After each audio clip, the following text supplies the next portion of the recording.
جب وہ کسی سیاسی پارٹی کو بے نقاب کرتی تھی، لیکن ہیام اور ارہم ہمیشہ اس کی ڈال بنی رہتے تھے۔ کار کا دروازہ کھول کر باہر آئی، ارد گرد دیکھا، نظر دوڑائی تو کوئی زیرو دور دور تک نظر نہ آیا۔ سامنے پڑا وجود واقعی کوئی معصوم تھا تو اسے فکر بھی تھی۔ پسٹل کو بیلٹ میں اڑاستے ہوئے 2 قدم آگے بڑھائے۔ جیسے عنان اس وجود کے پاس پہنچی، اسے ارد گرد کہیں خون نہ دکھائی دیا، لیکن پھر بھی جھک کر اس وجود کو سیدھا کرنا چاہا۔ لیکن جیسے ہی عنان نے کندھوں سے تھام کر سیدھا کیا، اس شخص نے آنکھیں کھول کر عنان کے چہرے پہ مکہ مارنا چاہا۔ وہ جو خود کو پہلے ہی ہر طرح کی سچویشن کے لیے تیار کیے بیٹھی تھی، بروقت اس شخص کا ہاتھ اپنے چہرے پر پہنچنے سے پہلے ہی پکڑ کر مروڑ دیا تھا۔ فضا میں آدمی کی دل خراش آواز گونجی تھی۔ عنان نے اپنا مٹھی کا مکہ بنا کر سامنے والے کی ناک پہ مارا، جس پر وہ درد سے بلبلا اٹھا تھا۔ ابھی عنان اٹھتی کہ اسے سڑک کے دونوں اطراف سے 5 آدمی آتے ہوئے دکھائی دیے تھے، جن کے چہرے پر نقاب تھا۔ اپنی گھبراہٹ کا قابو پا کر عنان نے اٹھ کر ان سب کی طرف دیکھا۔ اس پر اٹیک ہو جاتے تھے، لیکن ڈرانے کے لیے گاڑی پر فائر ہو جانا، ایکسیڈنٹ کروانے کی کوشش کرنا، لیکن یہ پہلی بار ہوا تھا جس پر وہ ایک پل کو گھبرا گئی تھی۔ دائیں طرف سے آنے والے آدمی نے آگے بڑھ کر عنان کو تھامنا چاہا تھا، جس پر عنان نے ٹانگ مار کر اسے پیچھے گرایا تھا۔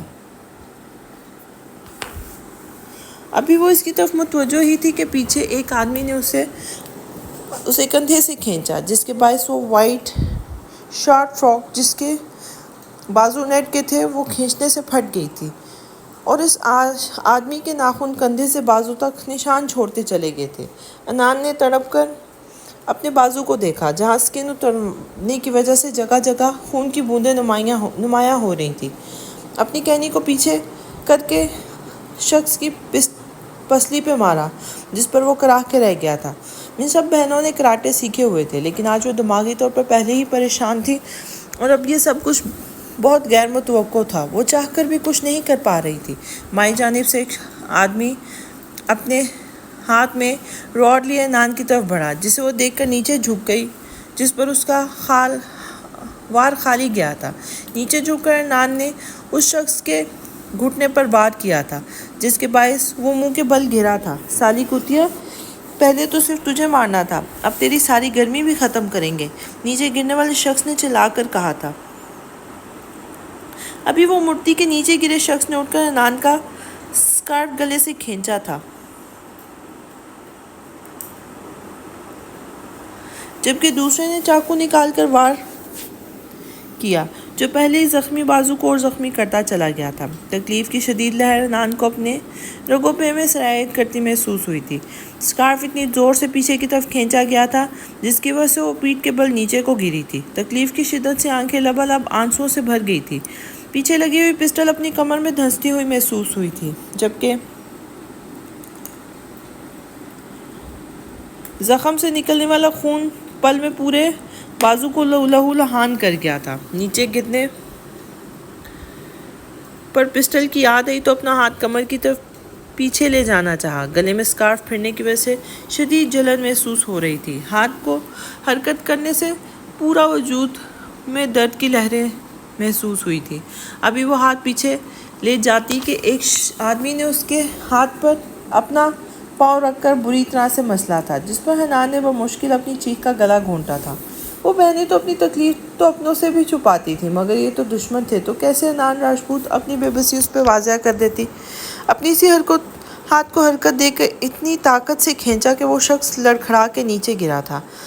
ابھی دوسرے آدمی اس کے ہاتھ پاؤں پکڑتے، عنان نے جھٹکے سے اپنی پسٹل نکال کر سامنے والے کا نشانہ لیا، جو کہ اس کے پیٹ کے بائیں جانب لگا تھا۔ عنان کے پاس پسٹل ہوگی، اس بات کا انہیں اندازہ نہ تھا۔ عنان نے بنا رکے 3 فائر کیے، جس میں سے 2 ضائع ہو گئے، جبکہ تیسرا فائر دائیں جانب کھڑے شخص کو لگا تھا۔ ہٹو ورنہ باقی کی گولیاں تم لوگوں کے سینے میں اتار دوں گی، شیرنی کی مانند عنان کی دھاڑ سنسان روڈ پہ گونجی تو ان آدمیوں نے ڈرتے ہوئے قدم واپس لیے تھے۔ الٹے قدموں سے پیچھے ہوتی اپنی کار کے تک پہنچی تھی، جبکہ 2 آدمی نیچے گرے تھے، تکلیف سے کراہ رہے تھے، جبکہ باقی 4 اپنے ہاتھ اوپر کو اٹھائے کھڑے تھے۔ گاڑی میں بیٹھ کر اسے ریورس کیا اور آگے بڑھی، لیکن کچھ قدم آگے جا کر گاڑی روکی اور کھڑکی کھول کر سر باہر نکالا۔ پھر اس شخص کے بازو پر